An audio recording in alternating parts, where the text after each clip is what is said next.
الشیطان الرجیم بسم اللہ الرحمن الرحیم۔ سورہ انعام میں 8ویں پارے میں 123 نمبر آیت کریمہ سے آج شروع کرتے ہیں۔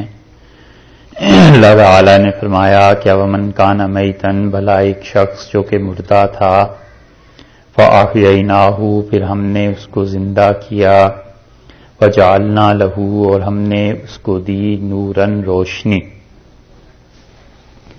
یمشی، وہ چلتا ہے، بہی، اس نور کے ساتھ، اس روشنی کے ساتھ، فی الناس، لوگوں میں، کمم مثلہ، کیا اس کا حال اس جیسا ہے، فی الظلمات، جو شخص اندھیروں میں پڑا ہوا ہے، لیسا، نہیں ہے، بخارج، نکلنے والا، منہا، ان اندھیروں سے، کذالک، اسی طرح، زین للکافرین، کافروں کو بھلا کر دکھایا ہے، ما کانوا یعملون، جو کام کے وہ لوگ کرتے ہیں۔ اس آیت کریمہ میں اللہ تعالی نے دو آدمیوں کا آپس میں تقابل کیا۔ ایک اللہ نے ذکر فرمایا مردے کا، اور یہاں پر کافر پہ وہ مثال بیان کی، یعنی اول جہالت میں سب لوگ مردے تھے، پھر اس کو ایمان اللہ نے دیا، وہ زندہ ہوا اور اسے روشنی ملی۔ اور جس انسان کو وہ روشنی ملی ہے اس کے منہ پر سب لوگ دیکھتے ہیں کہ روشنی ایمان کی ہے، اور جس کو ایمان کی روشنی نہیں ملی اس انسان کو تم دیکھو گے تو تمہیں احساس ہوگا کہ بغیر روشنی کے ہے۔ اور اللہ تعالی نے اس بات کو شروع یہاں سے کیا کہ ومن کان میتن، اور بھلا وہ شخص ایک جو کہ مردہ تھا، اور پھر مردہ شخص کو فاحییناہ، ہم نے زندہ کیا۔ اللہ تعالی نے زندگی کی نسبت اپنی طرف کی، اس کا مطلب یہ ہے کہ اللہ کا خاص فضل اور اللہ کی مہربانی ہوئی کہ اس انسان کو اسلام کی قبولیت کی یا اسلام کی توفیق ملی۔ اور اسی سے یہ بات بھی ثابت ہوتی ہے کہ کوئی بھی انسان جو مسلمان ہے اور کوئی بھی شخص جس کا دین اور ایمان قائم رہتا ہے، در حقیقت اللہ ہی کی مہربانی ہے اور اللہ ہی کا فضل ہے، وگرنہ آدمی کسی فتنے میں پڑ جائے، کسی آزمائش میں پڑ جائے تو ایک لمحے میں کچھ سے کچھ ہو جاتا ہے اور ایمان دل سے نکل جاتا ہے۔ اور پھر اس ایمان کو بھی فرمایا کہ وجعلنا لہ نورن، ہم نے اس ایمان کو اس کا نور بنا دیا، اس کے لیے روشنی بنا دی۔ تو وہ ایمان ایسی چیز ہے جو حقیقتاً نور ہے۔ قرآن نے کئی چیزوں کو نور کہا ہے، اپنے آپ کو قرآن نے نور بتایا ہے کہ اللہ کی طرف سے روشنی ہے، اسلام کو نور بتایا ہے کہ اسلام بھی اللہ کی طرف سے روشنی ہے۔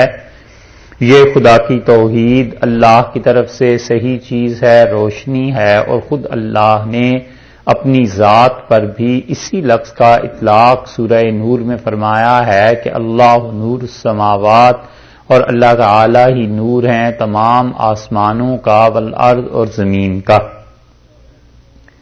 تو یہ جو نور اور روشنی یہاں پر کہی ہے اس ایمان کو کہا، چونکہ توحید کے مسائل سارے پیچھے کو بیان ہو رہے تھے، اس لیے یہاں پر پہنچ کے اس توحید کو، اللہ کے ساتھ تعلق کو نور سے تعبیر فرما دیا اور فرمایا کہ یمشی بہی، وہ اس کے ساتھ، یمشی گھومتا پھرتا ہے، چلتا پھرتا ہے، بہی میں ہی کی ضمیر جو ہے وہ نور کی طرف لوٹ رہی ہے، یعنی اس روشنی کو، اس نور کو وہ اپنے ساتھ لیے ہوئے فی الناس، لوگوں میں چلتا پھرتا ہے، یعنی لوگ اسے دیکھتے ہیں اور دیکھتے ہی انوار کا احساس بھی ہوتا ہے، لوگ اسے دیکھتے ہیں اور اسلام کا نور اور چمک جو اللہ نے دی ہے وہ لوگوں کو محسوس ہوتی ہے۔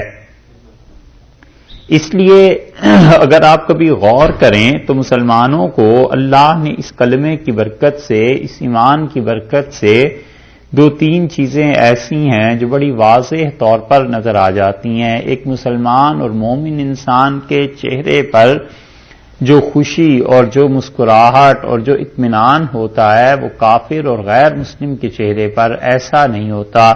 وہ جو چمک نظر آتی ہے وہ سب کھانے پینے کی چمک، اچھا کھانا، اچھا پینا، لیکن حقیقی نور وہ مسلمان ہی کو نصیب ہوتا ہے۔ اور دوسری چیز یہ بھی ہے کہ کافروں کے متعلق آپ کو تجربہ ہوا ہوگا، بعض کافر لوگ ایسے ہوتے ہیں کہ ان سے بو آنے لگتی ہے، حالانکہ بالکل ٹھیک ٹھاک ہوتے ہیں، کوئی چیز نہیں ہوتی، یعنی جسم بھی صاف، کپڑے بھی صاف، پرفیوم اور یہ سب چیزیں، اس کے باوجود بو کا احساس ان کے ساتھ ہوتا ہے، اور وہ جو چیز ہے حقیقت میں کفر کی بو ہے، اور وہ جو کلمہ طیبہ ہے اس کی برکات ہیں، اس کی وجہ سے انسان کو اللہ کے ساتھ جو تعلق ملتا ہے تو یہ چیزیں صفائی کی پیش آ جاتی ہیں۔ اللہ تعالیٰ نے فرمایا ہے کہ اپنے ایمان کو لے کے لوگوں میں چلتا پھرتا ہے، اس کا ایمان اتنا اچھا ہے کہ لوگ، سوسائٹی اسے متاثر نہیں کر سکتی، بلکہ وہ نکھرا ہوا اور خالص ایمان ہے، اور وہ اپنے ایمان کو بیچتا نہیں ہے، اپنے ایمان کے خلاف کسی چیز پر آتا نہیں۔ کا من کہ یہ انسان برابر ہے، کاف تشبیہ کے لیے، یعنی کیا یہ ایسا ہے جیسا کہ مثلہ، جس کی مثال ایسے ہے کہ دیکھو کہ اس کا حال، کہ جس کا حال کیا ہے، مثلہ، جس کا حال یہ ہے کہ فی الظلمات، وہ اندھیروں میں پڑا ہوا ہے، ایک آدھ اندھیرا بھی نہیں ہے، کفر کے اندھیرے ہیں، اور کفر در کفر میں انسان پڑ جاتا ہے، ایک شرک کا کفر ہو جاتا ہے کہ شرک اللہ کے ساتھ کرتا ہے، پھر ایک کفر یہ ہو جاتا ہے کہ خدا کی باتوں پہ اسے اعتراض ہونے لگتا ہے، پھر ایک کفر یہ ہو جاتا ہے کہ جن لوگوں کا تعلق اسلام سے اور صحیح مذہب سے ہو ان لوگوں پر تنقید شروع ہو جاتی ہے، مذاق اڑاتا ہے، کوئی ایک کفر کی قسم ہو تو تب وہ تو کفر در کفر کرنے لگتا ہے۔ لیسا نہیں ہے بخارج منہا، وہاں سے نکل نہیں سکتا، وہاں سے نکلنے والا نہیں ہے، وہاں سے بالکل نہیں نکل سکتا، یعنی کیا وہ وہاں سے نکل سکتا ہے؟ بعض حضرات نے اس کا ترجمہ یوں کیا ہے کہ لیس بخارج منہا، کہ کیا وہ نکل سکتا ہے وہاں سے، یعنی بالکل نہیں نکل سکتا، کیونکہ اللہ اگر اس کا ہاتھ پکڑ لے اور اللہ تعالیٰ اسے ہدایت دے، بس یہ صورت ہے، وگرنہ کوئی صورت ایسی نہیں ہے کہ وہ اپنی ذات سے خود سے نکل سکے۔ کذالک، اور ٹھیک اسی طرح جس طرح مومن انسان اپنے ایمان سے، اس کے نور سے تازہ زندگی حاصل کرتا ہے، ایسے ہی زین للکافرین، کافروں کے لیے زین، خوبصورت کر کے دکھائے گئے ہیں، کافروں کو بھلا کر دکھایا ہے، ما کانوا یعملون، جو کچھ وہ اعمال کرتے ہیں، شرک کے جتنے اعمال وہ کرتے ہیں ان کی نظر میں بہت اچھے ہیں، وہ شرک کرتے ہیں اللہ کے ساتھ، ایک تو کبھی کبھی براہ راست شرک ہوتا ہے کہ خدا کے شریک ٹھہراتے ہیں الیاذ باللہ، لیکن یہ شرک جو اللہ کی ذات کا ہے بہت کم کہیں پایا جاتا ہے کہ کوئی آدمی اللہ کے برابر کسی کو کوئی تصور کرنے لگے۔ ہندو ہیں، کافر ہیں، بدھسٹ ہیں، عیسائی ہیں، یہودی ہیں، کم ہی کوئی کافر ایسا ملے گا جو اللہ کے لیے مطلقاً قائل نہ ہو کہ ساری کی ساری طاقت تو اصل میں اللہ کی ہے۔ شرک آ کر کرتے ہیں اللہ کی صفات میں، اور اللہ تعالی کی صفات میں علم میں شرک کرتے ہیں کہ جیسے اللہ کو علم ہے ہمارے حالات، احوال، نفع اور نقصان کا، ایسے ہی ان معبودوں کو بھی علیہ باللہ علم ہے، اور شرک کی ٹھوکر لگتی ہے اللہ کی صفت قدرت میں، اور یہ کہتے ہیں کہ اللہ کی قدرت میں ایسی بھی چیز ہے اور ایسی بھی چیز ہے، یعنی اللہ تعالیٰ نے اپنی قدرت اور اختیارات بانٹ دیے ہیں، اور اسی لیے شرک کی بدترین اقسام میں سے ایک قسم یہ ہے کہ نام دے دیتے ہیں۔ نام دینا سمجھتے ہیں؟ نام دے دیتے ہیں کہ فلاں دیوی فلاں کام کے لیے، فلاں دیوتا فلاں کام کے لیے، اگر تمہیں پیسے چاہیے تو فلاں بت کی پرستش کرو، اگر تمہیں صحت چاہیے تو فلاں کی پرستش کرو، اس طرح نام دے دیتے ہیں۔ یہ تو ہوتا ہوگا، یہ تو سارے ہندوؤں میں ہوتا ہے، دنیا کے ہر قوم میں ہوتا ہے، اور فلاں کی مخالفت کرو گے تو اس کے اندر یہ چیزیں ہوں گی، تم پر اس طرح پھٹکار پڑ جائے گی۔ یہ پنڈورا باکس جس کا نام ہے، آپ کو معلوم ہوگا یہ کیا چیز ہے، اس میں بھی یہی کہ پرانے جو یونانی تھے ان کا عقیدہ ایسی چیزوں کے متعلق تھا. اسی طرح فلاں ستارہ جو ہے یہ عزت دیتا ہے، فلاں ستارہ جو ہے اس کی وجہ سے خون ہو جاتے ہیں، فلاں ستارہ جو ہے جب گردش میں آتا ہے تو اس کی وجہ سے غربت چھا جاتی ہے. اس طرح نام دے دے کے مختلف چیزوں کو اس طرح یہ شرک کیا کرتے تھے، حالانکہ اللہ ہی کا نام ہے سب پہ اور اللہ ہی کے نام سے ساری چیزیں ہوتی ہیں. تو اللہ نے فرمایا زین للکافرین ما کانوا یعملون، اور جو کچھ کے یہ کافر کرتے ہیں بھلا کر دکھایا ہے ان کو، ان کی نگاہوں نے انہیں بھلا کر دکھایا ہے، یا یہ ہے کہ یہ ان چیزوں میں پڑ گئے ہیں اور انہیں بہت اچھا محسوس ہوتا ہے. شرک کرتے ہیں خدا کے ساتھ، روتے ہیں اپنے بتوں کے سامنے، اور ان بتوں کے ساتھ پرستش، عبادت، پورا اخلاص گویا ان میں ہوتا ہے، لیکن حقیقت میں بس وہ چیزیں ہیں جو ظاہر میں انہیں اچھی نظر آ رہی ہیں اور حقیقت اس کی سوائے اللہ کی نافرمانی کے کچھ نہیں. وَكَذَلِكَ، اور اسی طرح یہ نہ ماننے کی چھٹی وجہ ہے جو اللہ تعالی نے یہاں بیان کی ہے، اور ارشاد فرمایا کہ وَكَذَلِكَ، اور اسی طرح رکھے ہیں ہم نے، جعلنا، ہم نے بنا دیے ہیں، فی کل قریۃ، ہر ایک بستی میں، اکابر، سردار، مجرمیہا، گناہگاروں کے، ہم نے ہر بستی میں گناہگاروں کے سردار مقرر کر دیے، لیمکروا فیہا، کہ ہیلے وہاں کیا کریں اور وہاں پر وہ تدبیریں کیا کریں. یعنی ہر ایک بستی میں جو تباہی پھیلتی ہے وہ در حقیقت کل قریۃ اکابر مجرمیہا، ہر ایک بستی کے جو بڑے ہوتے ہیں سردار یہ مجرم ہوتے ہیں، گناہگاروں کے جو سردار ہوتے ہیں وہ کام ایسے کرتے ہیں.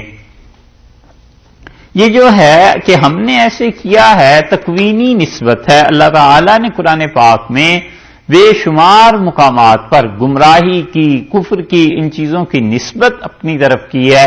تو مطلب یہ ہے کہ اللہ ان چیزوں کا بھی خالق ہے، اللہ نے پیدا کیا ہے. اگر اللہ تعالیٰ کو کفر کا بھی خالق نہ مانے تو پھر ایک کی بجائے دو خدا پھر علیہ باللہ ماننے لازم آتے ہیں. اس لیے اللہ تعالیٰ نے قرآن پاک میں بلا تکلف کے کہا ہے کہ یہ سب چیزیں ہماری طرف سے ہوتی ہیں، ہم نے پیدا کی ہیں، مگر ہوتی اس وقت ہیں جب انسان عزم، ارادہ کر لیتا ہے پختہ اور وہ گناہ کا کام کرنا چاہتا ہے تو اس کے لیے اس کام کی تخلیق ہو جاتی ہے. اس لیے یہاں پر فرمایا ہے کہ ان کے ماننے کی جو چھٹی وجہ ہے وہ یہ ہے کہ دیکھو ان کے سردار مکہ مکرمہ میں یہ لوگ نہیں مانتے. بہت بڑے بڑے کافر تھے جنہوں نے پورے مکہ کو ایک طرح سے اپنے قابو میں لیا ہوا تھا، یہ قریش تھے اور اسی طرح اور قبائل کے بھی لوگ تھے. اللہ نے فرمایا جعلنا فی کل قریۃ، ہر ایک بستی میں، اکابر مجرمیہا، جو وہاں کے سردار ہیں وہ ہیں گناہگاروں کے سردار. وہ کیا کرتے ہیں؟ لیمکروا، تاکہ مکر کریں، تاکہ ہیلا کریں، تاکہ لیمکروا، وہ ہوتا یہ ہے کہ لیمکروا مطلب یہ کہ وہ جو کرتوت کرتے ہیں اس کے نتیجے میں، یہ لام عاقبت کے لیے ہے. تو مطلب یہ کہ جو کرتوت وہ کرتے ہیں مجرم، اس کے نتیجے میں وہ ہیلے جو کرتے ہیں اس کے نتیجے میں کیا پھر چیز پیش آ جاتی ہے، وہ یہ ہو جاتا ہے کہ اس بستی میں لوگ جو ہیں وہ گمراہی پر چل پڑتے ہیں، لوگ اللہ کی اطاعت کو چھوڑ دیتے ہیں اور شرک کرتے ہیں. اسی لیے مکہ مکرمہ میں جب یہ تجارت کے لیے آتے تھے، شام جاتے تھے تو نئے سے نئے بت خرید کر وہاں سے لایا کرتے تھے، حرم میں رکھتے تھے اور لوگوں کو اس کی عبادت کی دعوت بھی علیہ باللہ دیتے تھے. اللہ نے فرمایا وما یمکرون الا بانفسہم، اور یہ جو ہیلے کرتے ہیں یہ ان کے اپنے ہی اوپر آ کے پڑتے ہیں. وما یشعرون، اور انہیں شعور نہیں ہے. یعنی کافروں کے سردار ہیلے بہانے کرتے ہیں تاکہ لوگ پیغمبر علیہ الصلوۃ والسلام کے مطیع نہ ہو جائیں. فرعون نے معجزہ دیکھا تو اس نے کیا کیا؟ جادوگروں کو بلا لیا. اس نے کہا یہ تو بالکل ایسی چیز ہے، تم بھی کر کے دکھاؤ. انہوں نے کہا بالکل کر کے دکھاتے ہیں. تو یہ جو بڑے بڑے سردار کسی بھی بستی کے ہوتے ہیں وہ اسی طرح کی حرکتیں کرتے ہیں. حضور اقدس صلی اللہ علیہ وسلم کے سامنے جب ایمان اور اسلام اور یہ چیزیں اور قرآن کی باتیں انہوں نے پیش کی، کفار مکہ نے دیکھی کہ ہمارے سامنے تو یہ پیش فرما رہے ہیں، انہوں نے کچھ لوگوں کو بھیجا اور وہ جا کر ایران سے اور جگہوں سے قصے کہانیوں کی کتابیں لے آئے. اور شام کو جمع کر کے سب کو وہ قصے کہانیاں پڑھ پڑھ کے سناتے تھے. جس طرح مسلمان تھے یہ قرآن پاک کو سنتے تھے، تلاوت کو سنتے تھے، وہ بیٹھ کے قصے کہانیاں سنتے رہتے تھے.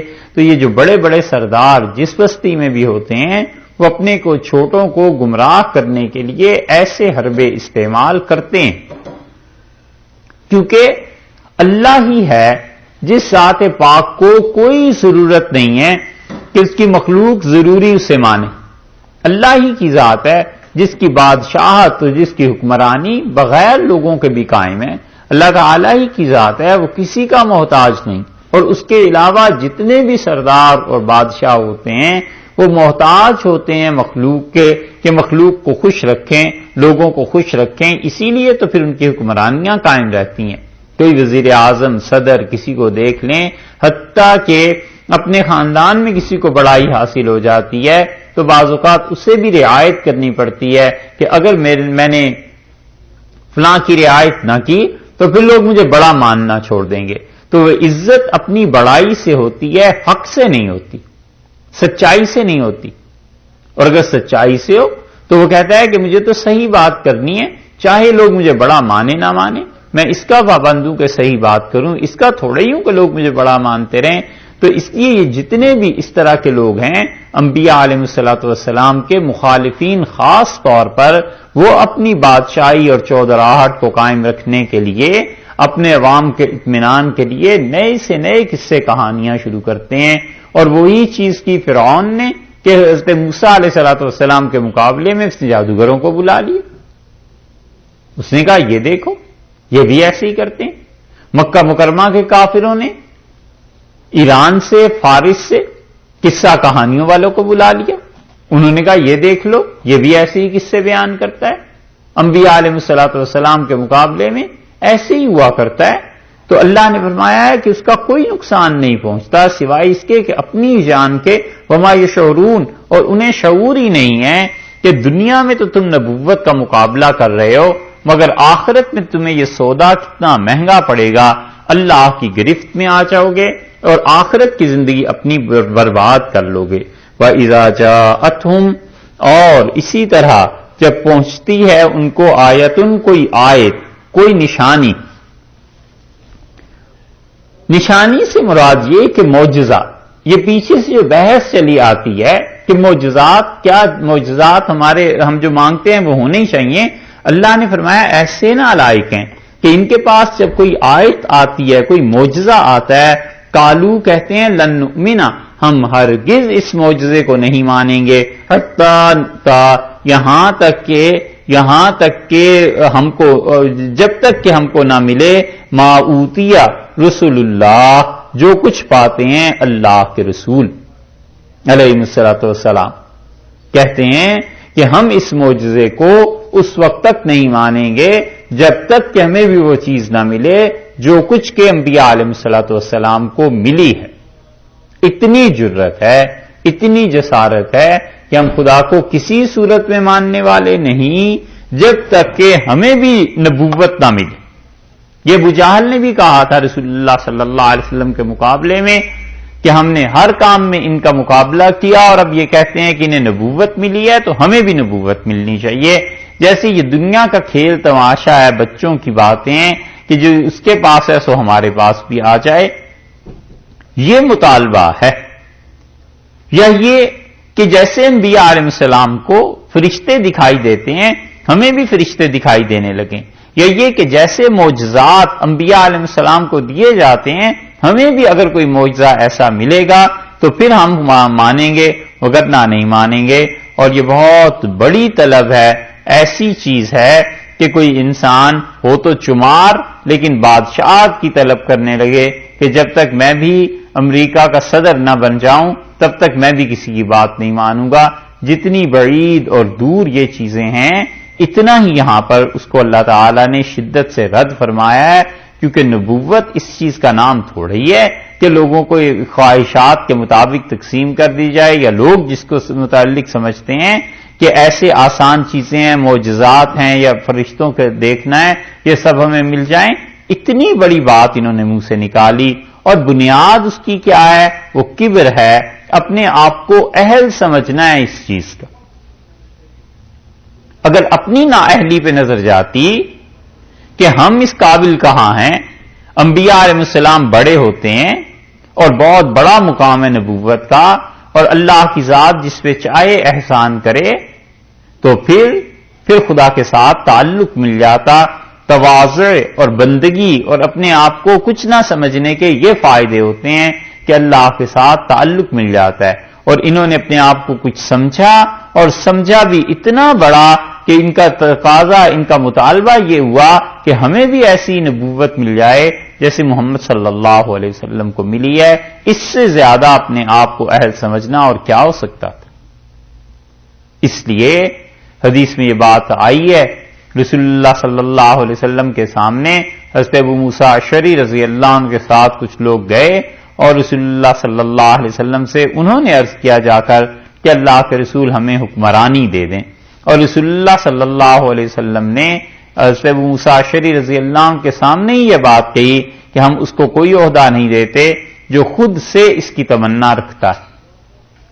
تو حضرت ابو موسیٰ اشعری رضی اللہ عنہ نے بعد میں معذرت کی رسول اللہ صلی اللہ علیہ وسلم سے کہ مجھے نہیں پتا تھا کہ ان لوگوں کا خیال یہ ہے، وگرنہ میں اس بات کو نہ چھیڑتا، میں اس بات کو نہ کہتا اور ان لوگوں کو ساتھ نہ لے کے آتا. یہ اس طرح کی چیزیں جو ہیں یہ خراب کر دیتی ہیں کہ انہوں نے اپنے آپ کو نہ صرف یہ کہ رسول اللہ صلی اللہ علیہ وسلم کے مقابلے کا سمجھا، بلکہ علیہ باللہ اس سے بھی بڑھ کر اپنے آپ کو اس کا اہل سمجھ رہے ہیں کہ ہمیں معجزات ملیں اور یہ چیزیں ہوں. اللہ نے فرمایا اللہ عالم، اور اللہ تعالی بہتر جانتا ہے، حیث جہاں پر یجعل رسالتہ، وہ اپنی رسالت کو رکھے. اللہ اس بات کو بہتر جانتا ہے کیونکہ انبیاء علیہ الصلوۃ والسلام اور ان پر جو خدا کے انعامات ہوتے ہیں بس وہ خدا کے علم میں ہیں. اس لیے آدمی کو اللہ سے جو دعا مانگنی چاہیے وہ یہ بھی چیز ہے کہ اللہ تعالیٰ قیامت میں انبیاء علیہ السلام کے ساتھ حشر کر دے اور اللہ تعالیٰ انبیاء علیہ الصلوۃ والسلام کے ساتھ جمع کر دے. قریب ترین جو نبوت کے مقام ہے اللہ تعالیٰ وہ مقدر فرما دے، نصیب کر دے. یہ چیزیں ہو سکتی ہیں کیونکہ اللہ سے مانگنے پہ کوئی پابندی نہیں ہے، مگر اس طرح مانگنا کہ ہمیں وہ چیز مل جائے جو انبیاء علیہ السلام کو ملی ہے، یہ گمراہی کی چیز. دوسری چیز یہ کہی گئی اس آیت میں کہ وَإِذَا جَاءَتْهُمْ آیَةٌ، جب قرآن کی کوئی آیت سنتے ہیں. پہلے تو آیت سے مراد معجزہ لیا گیا، اب دوسری تفسیر میں آیت سے مراد قرآن کی کوئی آیت کہتے ہیں کہ لن نؤمن حتیٰ، اور ہم تو جب یہ آیت جو ہے ہرگز نہیں مانیں گے حتیٰ نؤتی مثل ما اوتی رسول اللہ، جب تک کہ ہم کو نہ ملے جیسا کچھ پاتے ہیں اللہ کے رسول. یعنی جتنا رسول اللہ صلی اللہ علیہ وسلم کو ملتا ہے قرآن اور وحی، ایسی وحی ہم پر بھی نازل ہونی چاہیے. بات پھر وہیں آ گئی کہ انہوں نے اپنے لیے نبوت اور رسالت کا تقاضا کیا. اللہ عالم حیث یجعل رسالتہ، اور اللہ ہی جانتا ہے کہ کہاں پر رسالت بھیجنی ہے اس نے اور کہاں پر اپنے پیغام کو اس نے بھیجنا ہے.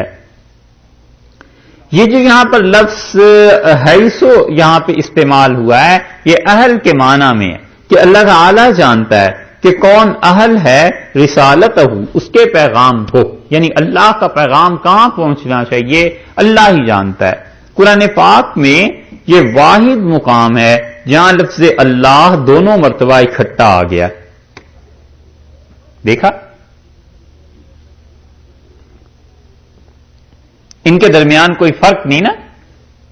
مثل ما اوتی رسول اللہ اللہ اعلم حیث یجعل رسالتہ، یہ ایک ہی مقام ہے قرآن پاک میں جہاں پر دو مرتبہ لفظ اللہ اکٹھا آ گیا ہے.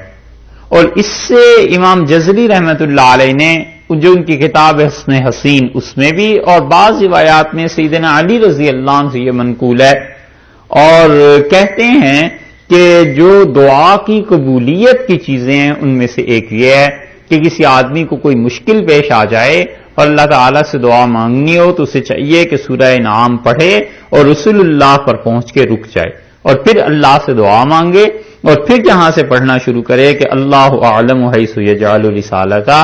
تو اس چیز میں ایسی برکت ہے اس مقام میں کہ اللہ تعالیٰ اس پہ دعا کو قبول فرما لیتے ہیں. تو اللہ تعالیٰ سے اس کی رضا مانگنی چاہیے، اللہ سے یہ مانگنا چاہیے کہ وہ راضی رہے، اور اللہ تعالیٰ سے یہ دعا مانگنی چاہیے رسول اللہ کو پڑھنے کے بعد کہ پروردگار تجھ سے تیری رضا چاہتے ہیں، خوشی مانگتے ہیں اللہ کی. تو اللہ تعالیٰ اگر قبول فرما لیتا ہے اور اپنی خوشی دے دے تو اس سے بڑی کوئی چیز ہی نہیں. اللہ کی رضا اور خوشی سے بڑا کوئی مقام ہوتا تو صحابہ کرام رضی اللہ عنہ کو ملتا. انتہائی چیز جو اللہ کا فضل ہے، اللہ کی طرف سے ہے، وہ خدا کی خوشی ہے، اور بندے کی طرف سے انتہائی چیز بندگی ہے، اطاعت ہے، عبادت ہے اللہ کی. اللہ عالم حیث یجعل رسالتہ، اللہ جانتا ہے، اللہ تعالیٰ کو خوب خبر ہے اس کی کہ کہاں بھیجے اپنا پیغام، یعنی کون اس بات کا اہل ہے کہ وہ ہمارے پیغام کو لے جائے.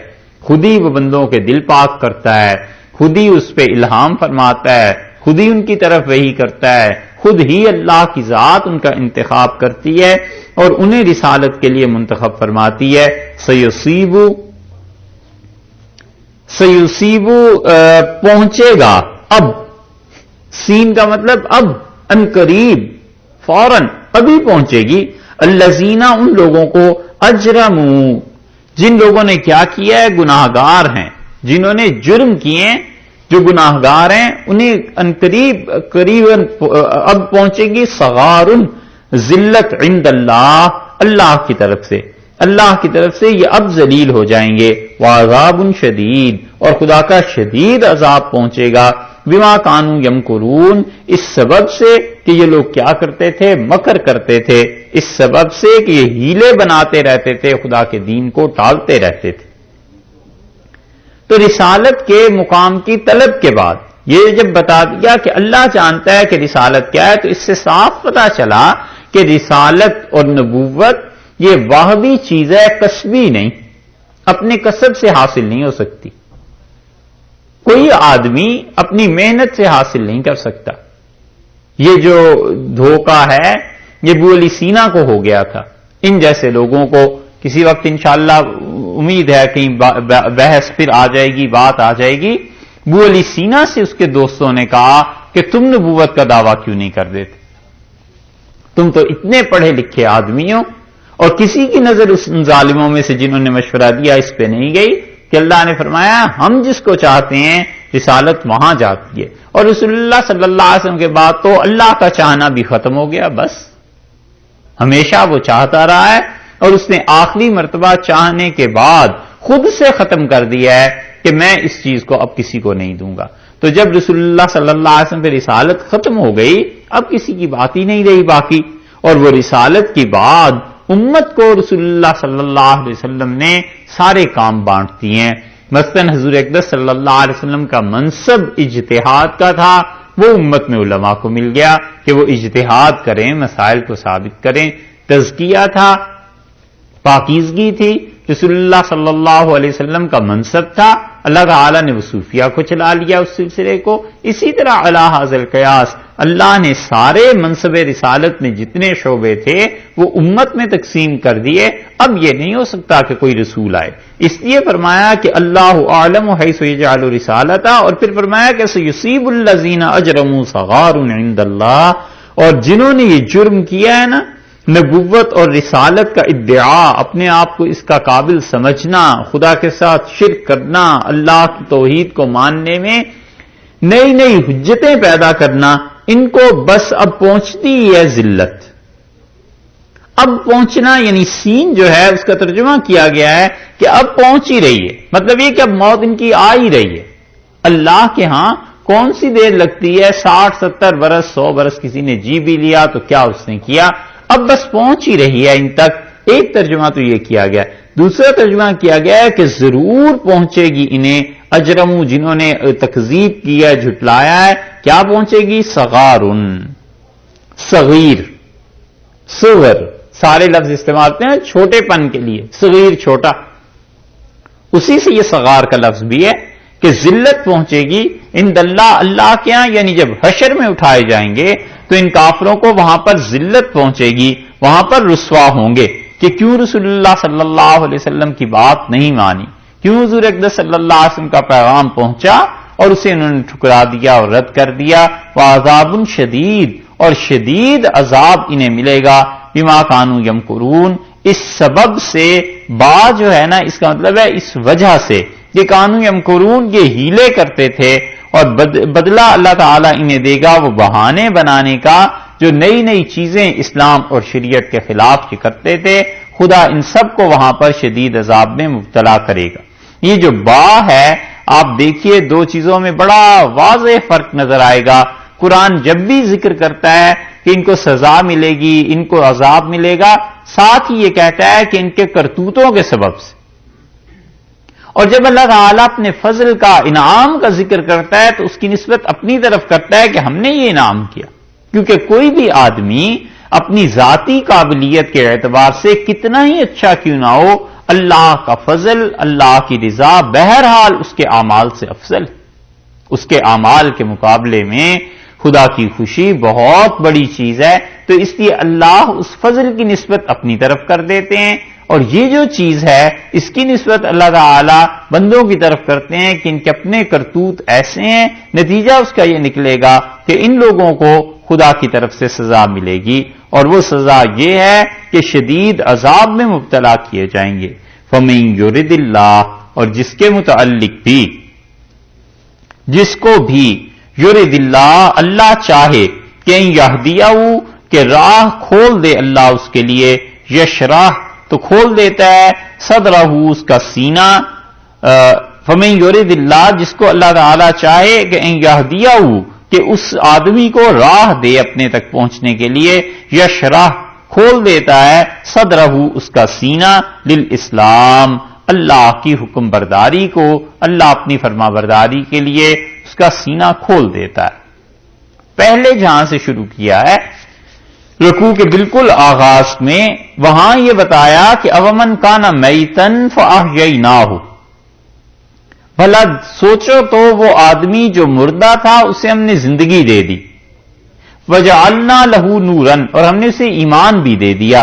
یمشی بہ، اس ایمان اور نور کے ساتھ فی الناس، لوگوں میں چلتا پھرتا ہے ایک آدمی.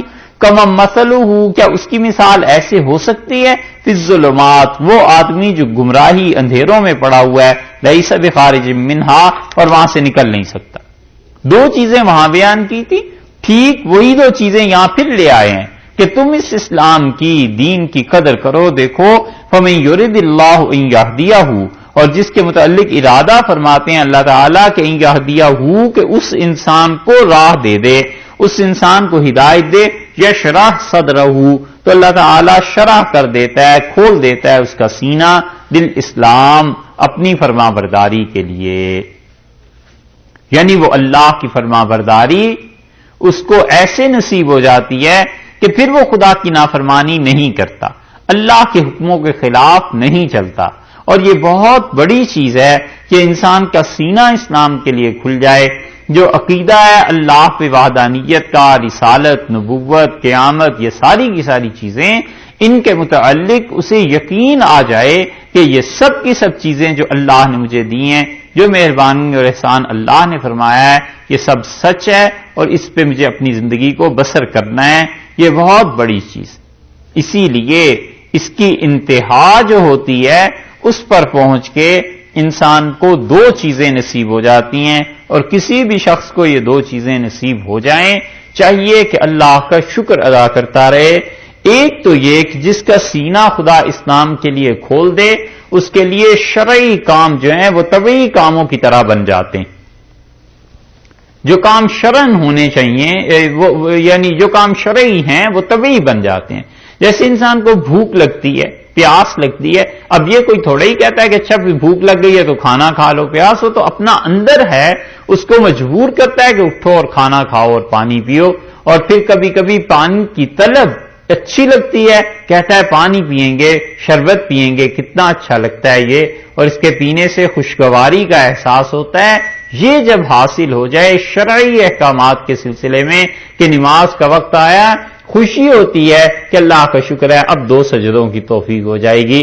انتظار رہتا ہے کہ کب رمضان آئے اور اللہ کی اطاعت کریں، پھر قرآن کو پڑھیں، پھر یہ چیزیں نصیب ہوں. یہ پہلی چیز ہے جس انسان کو پہلی یہ چیز نصیب ہو جائے شکر کرے اللہ کا، تزکیے کے بعد انتہا پہ پہنچ کے بھی بس یہی حالت رہتی ہے۔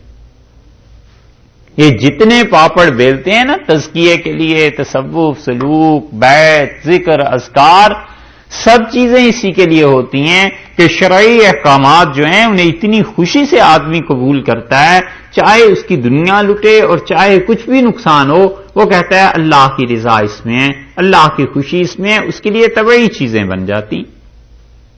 نماز کا وقت آتا ہے، پریشانی شروع ہو جاتی ہے کہ نماز پڑھنی ہے اور کس طرح پانی کہاں ہے، وضو کہاں ہے، کیا کروں گا۔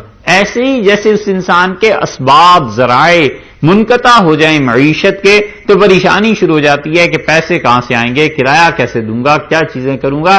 ایسی کیفیت آ جاتی ہے انسان پہ، سینہ کھل جاتا ہے اسلام کے لیے، حج کا کرتا ہے شوق سے انتظار کہ کب اللہ کے گھر میں حاضری ہوگی، جا کے اللہ تعالیٰ کی عبادت کریں گے، اس کے لیے نظر و نیاز جو پیش کرنی ہے وہاں پہ وہ پیش کریں، اللہ کی راہ میں کچھ مال خرچ کریں گے۔ خوشی ہوتی ہے نماز پڑھ کے کہ اللہ کا شکر ہے اللہ نے اپنے سامنے سجدے کی توفیق دے دی، کہ دین کا کوئی نیا مسئلہ پتہ چلتا ہے، خوش ہوتا ہے کہ زندگی سنور گئی، پہلے تو ان مسائل کا ان چیزوں کا پتہ نہیں تھا۔ الغرض جتنا اطمینان ہوتا چلا جائے یہ ہے رسوخ آ جاتا ہے، جم جاتا ہے۔ ایک یہ چیز، یہ نتیجہ ہے اس کا کہ اللہ نے اسے ہدایت دی ہے۔ اسی لیے پہلی چیز ذکر فرمائی ہے کہ یہدیہ یشرح صدرہ للاسلام، اس کا سینہ اسلام کے لیے کھول دیتا ہے۔ ایک چیز یہ اس میں پیش آ جاتی ہے، اور دوسری چیز یہ کہ لوگوں کی تعریف اور مذمت سب برابر ہو جاتی۔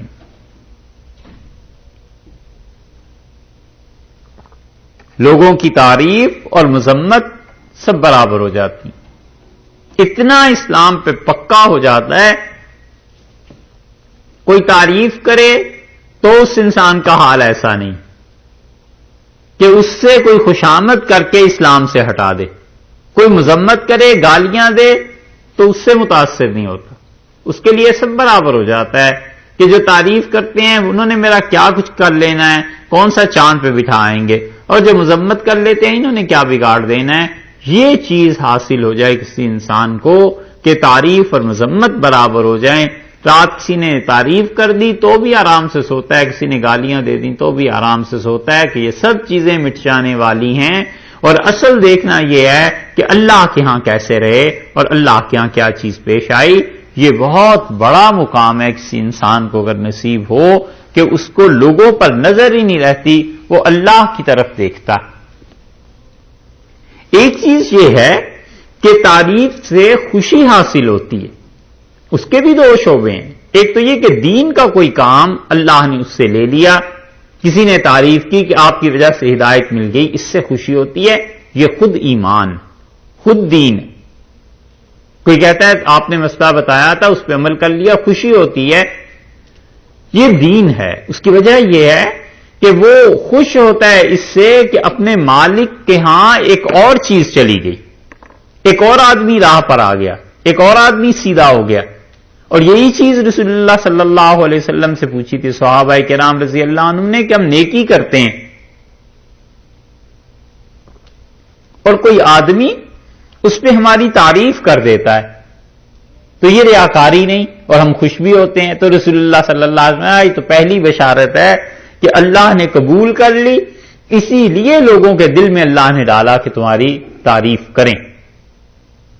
تعریف کا منتظر نہ رہے، جہاں انتظار پیدا ہوتا ہے نا کہ لوگ میری تعریف کیا کریں، یہ ہے خرابی، اور بغیر انتظار کے لوگ تعریف کرتے ہیں، یہ ہے قبولیت اللہ کے ہاں، کہ اللہ نے پہلی خوشخبری دنیا میں سنا دی کہ یہ پہلی خوشخبری ہے، جب ہمارے پاس آؤ گے تو ہم اس سے زیادہ خوشی کا اظہار کریں گے۔ حدیث میں بھی آیا ہے رسول اللہ صلی اللہ علیہ وسلم للصائم فرحتان، جو روزہ رکھتا ہے دو خوشیاں اسے ملتی ہیں۔ ایک خوشی تو افطار کے وقت کہ جب وہ مطلب پانی پیتا ہے، کھانا کھاتا ہے تو خوشی ہوتی ہے روزہ پورا ہو جانے کی، وفرحۃ عند لقاء ربہ، اور دوسری خوشی اسے ملے گی جب اپنے پروردگار سے ملاقات کرے گا، وہ دن بھی خوشی کا اور یہ جگہ بھی، یہ مقام بھی خوشی کا، یہ دن بھی خوشی کا۔ تو کسی انسان کو شرح صدر ہو جائے اسلام پہ، اپنے عقیدے پہ، اپنی نماز، روزہ، عبادات، معاملات، معیشت، حلال حرام کی تمیز آ جائے اور خوشی حاصل ہو کہ اللہ نے یہ احسان کیا ہے، یہ ہے اس آیت میں مراد کہ اللہ نے اس کا سینہ کھول دیا اسلام کے لیے۔ اور دوسری چیز، مخلوق سے اتنی نظر اٹھ جائے کہ ان کی تعریف، مذمت، کسی چیز کا امتزاج نہ رہے۔ کوئی برا کہتا ہے اپنے لیے کہتا ہے، اچھا کہتا ہے تو اس سے کچھ نفع ہوگا، مجھے تو بات کی ہے کہ جب اللہ کہے اچھا تو پھر ہم ساری دنیا مل کے کہے کہ تم مومن ہو، کیا کہیں جب تک کہ اللہ نہ کہے کہ یہ واقعی بندہ ہے اور مومن ہے۔ تو یہ چیزیں ہیں، اللہ نے فرمایا ہے کہ جس انسان کا سینہ کو ہدایت ہم نے دینی ہوتی ہے، ہم اس کا سینہ اسلام کے لیے کھول دیتے ہیں، اور سینہ جو کھلتا ہے اسلام کے لیے، نئے سے نئے دلائل سامنے آتے ہیں، نئی سے نئی چیزیں سامنے آتی ہیں۔ کشف جو ہوتا ہے بہت سے بزرگوں کو، ایک کشف ہوتا ہے تکوینیات کا کہ فلاں کے ساتھ ایسے ہو جائے گا، فلاں آدمی فلاں وقت پہ مر جائے گا، اپنے اس بیٹے کو بیٹی کو فلاں جگہ نہ رشتہ اس کا کرو، یہ مصیبت پیش آ جائے گی۔ خواب آ جاتے ہیں ایسے، بالکل ٹھیک ہے، ایسے بھی ہوتا ہے۔ کیا اولاد کیا پیدا ہوگی میرے ہاں، لڑکا ہوگا، لڑکی ہوگی، یا اپنے عزیزوں کے ہاں کیا ہوگا، ایک دم سے طبیعت میں بات آتی ہے کہ اس مرتبہ اللہ تعالیٰ اسے بیٹی دے گا یا بیٹا دیں گے اللہ تعالیٰ۔ یہ چیزیں ان کشف کی اقسام میں سے جس کا تعلق تکوینیات سے ہے اور بہت سوں کو نصیب ہوتی ہیں۔ اگر ایمان اور اتباع سنت کے ساتھ یہ کیفیت کسی کو پیش آئے تو اللہ کے شکر کا مقام ہے کہ اللہ تعالیٰ نے مہربانی کی، ایک چیز بتا دی بس۔ اس میں کوئی ثواب تھوڑا ہی ملتا ہے۔ خواب کوئی آدمی دیکھ لے اور سارے خواب بھی سچے ہو جائیں تو ثواب تھوڑا ہی ملے گا۔ نبی کریم صلی اللہ علیہ وسلم کو خواب میں دیکھتا ہے، کئی لوگ وظیفے پڑھتے ہیں، ایسی چیزیں کرتے ہیں، اب بھلا بتاؤ اگر حضرت صلی اللہ علیہ وسلم کی زیارت ہو گئی خواب میں تو ثواب کتنا ملا؟ کچھ بھی نہیں۔ اس لیے کہ جو چیز اپنے اختیار میں ہی نہیں ہے اس میں کیا ثواب و عذاب ہے؟ خواب میں دیکھا میں نے کسی کو قتل کر دیا تو کیا اٹھ کے روتا رہے کہ میں نے بڑا گناہ کر لیا؟ کچھ بھی نہیں۔ جو چیزیں اپنے اختیار میں ہیں ہی نہیں اس میں ثواب و عذاب نہیں۔ ثواب اور عذاب تو ہے ان چیزوں پر جو اختیار میں ہے۔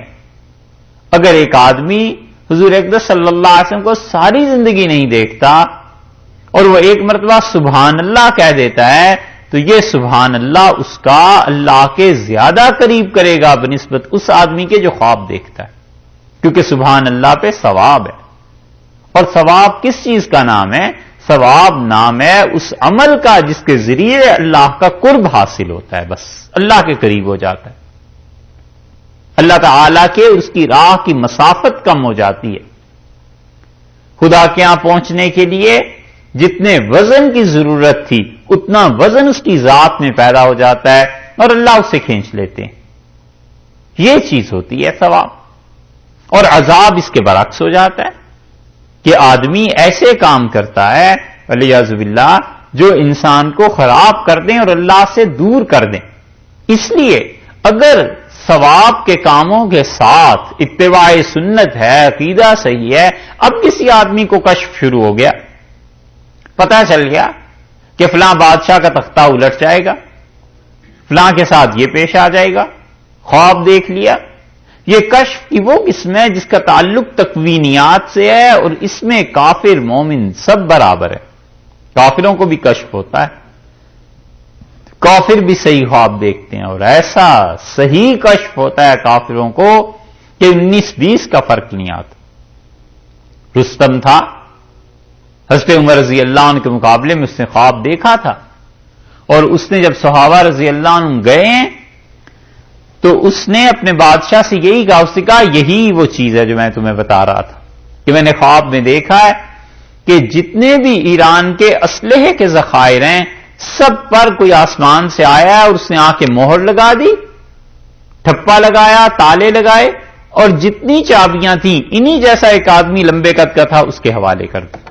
اور انہوں نے کہا تمہارے جو امیر ہیں ان کا قد، حضرت عمر رضی اللہ عنہ کا پوچھا، ان کا قد لمبا، تو اس نے اپنے بادشاہ سے کہا کہ ایسے ہی لباس اس نے بھی پہنا ہے جس کو میں نے خواب میں دیکھا ہے، تو ان سے مت لڑو، یہ ہو گیا ہے فیصلہ۔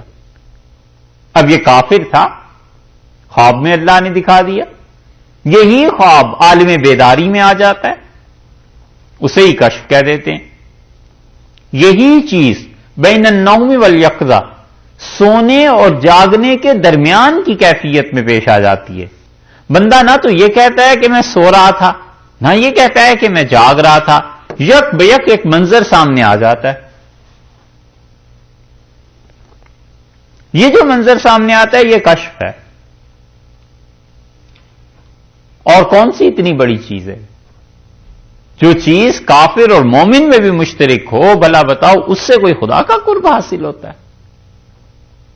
اعمال تو ایسے ہوتے ہیں جو کافر اور مومن میں مشترک نہیں ہوتے، وہ واضح طور پر فیصلہ کرتے ہیں۔ اب کافر اور مومن میں مشترک ہونا جیسے پاکیزگی بھی ہے، تو کافر تو پاک رہتا ہے اس لیے کہ کہتا ہے انسانیت ہونی چاہیے، گندا رہنا کون سی اچھی بات ہے، دوسروں کو مجھ سے تکلیف ہوگی، دوسرے کیا سوچیں گے۔ مومن اس لیے نہیں پاک رہتا، مومن کہتا ہے پاک رہنا چاہیے، اللہ نے پاک رہنے کا حکم دیا ہے، نماز اس سے میری نہیں ہوگی، روزہ نہیں ہوگا، فلاں چیز نہیں ہوگی۔ یہ بڑا فرق ہے دونوں چیزوں میں۔ اور دوسرا کشف وہ ہوتا ہے، بلکہ اس کشف کے ساتھ الہام بھی ایسے ہی ہے کہ نہ سو رہا ہے نہ جاگ رہا ہے، کسی فرشتے نے آ کے کوئی بات کہہ دی، اسے پتہ بھی نہیں چلتا۔ بعض اوقات تو فرشتہ آتا ہے، بات کرتا ہے، اسے پتہ چل جاتا ہے کہ مجھ سے کوئی کہہ رہا ہے، بعض اوقات پتہ ہی نہیں چلتا، اور فرشتہ وہ بات کر کے واپس بھی چلا جاتا ہے، تو اس کے دل میں بات ایک دم سے آ جاتی ہے کہ آج یہ کام ہو جائے گا، آج تو یہ کام کسی صورت نہیں ہوگا۔ ایک دم سے دل میں آتا ہے کہ فلاں کے ساتھ یہ چیز کہیں پیش نہ آ جائے، اور وہی پیش آ جاتی ہے، وہ الہام ہو گیا۔ ہندو جوگیوں کو بھی ہوتا ہے۔ ایسے ہی تو نہیں نرسما راؤ اور یہ واجپائی اور بڑے بڑے لوگ ایسے ہی تو نہیں جا کے ان کے پاؤں پکڑتے اور چھوتے، کچھ نہ کچھ تو دیکھتے ہی ہیں نا، اور وہ دیکھنا یہی ہے کہ جو چیز انہیں پیش آنی ہوتی ہے یہ بتا دیتے ہیں کہ تمہارے ساتھ یہ ہونے والا ہے۔ وہاں شیاطین آتے ہیں اور کوئی اکا دکا خبر جو آسمانوں میں ہوتی ہے وہ شیاطین اس کو چراتے ہیں، سورہ صافات میں آتا ہے، آ کے اپنے دوستوں کافروں کو بتا دیتے ہیں۔ یہ تو کشف ہے تکوینیات کا، اور ایک کشف ہوا کرتا ہے علمی چیزوں کا، علم کا، کہ قرآن پاک کی تفسیر ایسی کسی کی سمجھ میں آئی جو پہلوں نے نہیں کی تھی، مگر وہ جو تفسیر تھی قرآن کے کسی اور اصول سے، شریعت سے ٹکراتی بھی نہیں تھی۔ یہ کشف علمی ہوتا ہے۔ حدیث پڑھی اور اس حدیث سے ایسا مطلب سمجھ میں آ گیا کہ سبحان اللہ، پہلے لوگوں کی نظر اس طرف نہیں گئی تھی، تو وہ اسے ایک نیا حکم معلوم ہو گیا۔ اب وہ حکم کو جب پرکھتا ہے باقی شریعت کے مزاج، اس کے مطابق قرآن سنت ان چیزوں پہ، فقہا کے قول پہ، تو سب کی تائید ہی اس کی ہوتی جاتی ہے، تردید نہیں ہوتی۔ یہ کشف ہے علمی، اور یہ ہے اصل میں کمال کی چیز۔ یہ اللہ عنایت فرماتے ہیں انہی کو جن کے ساتھ خدا کا خاص تعلق ہو جاتا ہے۔ پڑھنے لکھنے سے بھی زیادہ آگے کی چیز ہے، پڑھنے لکھنے سے بھی وہ باتیں سمجھ میں نہیں آتی جو اللہ تعالی کی طرف سے آ جاتی ہیں۔ یہ ہیں چیزیں، اس سے بھی شرح صدر حاصل ہوتا ہے، دل کھل جاتا ہے، اسلام کی حقانیت میں یقین آ جاتا ہے کہ یہ جو دین ہے نا 100% سچ ہے، اور اللہ کے اس دین سے میں نہیں ہٹتا۔ پھر ایسا آدمی آگ میں بھی اسے اٹھا کر پھینک دیں تو بھی خدا کی راہ سے نہیں ہٹتا۔ ایسا آدمی جو چیزیں اس نے پالی ہوتی ہیں اللہ سے، تلوار گردن پہ رکھتے ہیں تو بھی خدا کے دین کو نہیں چھوڑتا۔ اسی کا فرمایا ہے کہ یشرح صدرہ للاسلام، اللہ اس کا سینہ کس کے لیے کھول دیتا ہے؟ للاسلام، اپنی فرما برداری کے لیے۔ اسلام بھی کہہ سکتے ہیں، لیکن اسلام کا کچھ لفظ یہاں پہ خاص لگتا نہیں، یعنی وہ اسلام تو پھر پورے کا پورا ہو گیا نا، کہ دین کے لیے، شریعت کے لیے۔ لیکن اگر اس کا ترجمہ کیا جائے کہ فرما برداری کے لیے خدا، کہ اپنی فرما برداری اللہ کی وہ کرے گا، ہر حال میں کرے گا، یہ ہے چیز۔ ایک آدمی ہوتا ہے نوکر، کسی خاص کام کے لیے رکھا ہے، 8 گھنٹے ڈیوٹی دی، ڈرائیور رکھ لیا 6 گھنٹے ڈیوٹی دی اس نے، کوئی بھی، تو نوکر بس اس کے بعد فارغ، جو مرضی کرے، اسے کوئی کچھ نہیں کہتا۔ ایک ہوتے تھے غلام، اور غلام وہ ہوتا تھا کہ جس کو خرید لیا کرتے تھے، تو وہ غلام جو تھا اس کو جب خریدتے تھے تو 24 گھنٹے وہ اپنے مالک کے ساتھ رہتا تھا۔ اس کا آقا کہتا ہے کہ یہ صاف کرو زمین، وہ صاف کرتا ہے۔ اس کا آقا کہتا ہے کہ کھانا لے آؤ، وہ کھانا لے آتا ہے۔ اس کا آقا کہتا ہے کہ جاؤ کما کر میرے لیے لاؤ، وہ کما کے لے آتا ہے۔ یہ ساری چیزیں ہوتی تھیں، اور غلام سے بھی گری ہوئی چیز، غلام سے بھی، یعنی لغت کے معنی میں کہہ رہے ہیں، اصطلاح کے معنی میں نہیں، بدتر چیز غلامی سے بھی وہ ہے بندہ، کہ بندہ وہ تو پیدا ہی مالک نے کیا ہے۔ اس کو چاہیں تو یہ کہہ دیں کہ ہم چاہتے ہیں ساری زندگی بادشاہ رہو، ہمارے نائب رہو، اسے نائب ہی بن کے رہنا ہے۔ اسے کہتے ہیں بس سجدے کرتے رہو اور کوئی کام نہیں تمہارا، سجدے کرتا رہے گا۔ اسے کہتے ہیں تمہارے پیدا کرنے کا مطلب یہ ہے کہ تم پیسہ کماؤ اور ہماری راہ میں خرچ کیا کرو، یہ ہے بندگی۔ بندہ کوئی اختیار نہیں، کوئی خواہش نہیں، کچھ نہیں، جو مالک ہے۔ سعدی رحمت اللہ نے لکھا ہے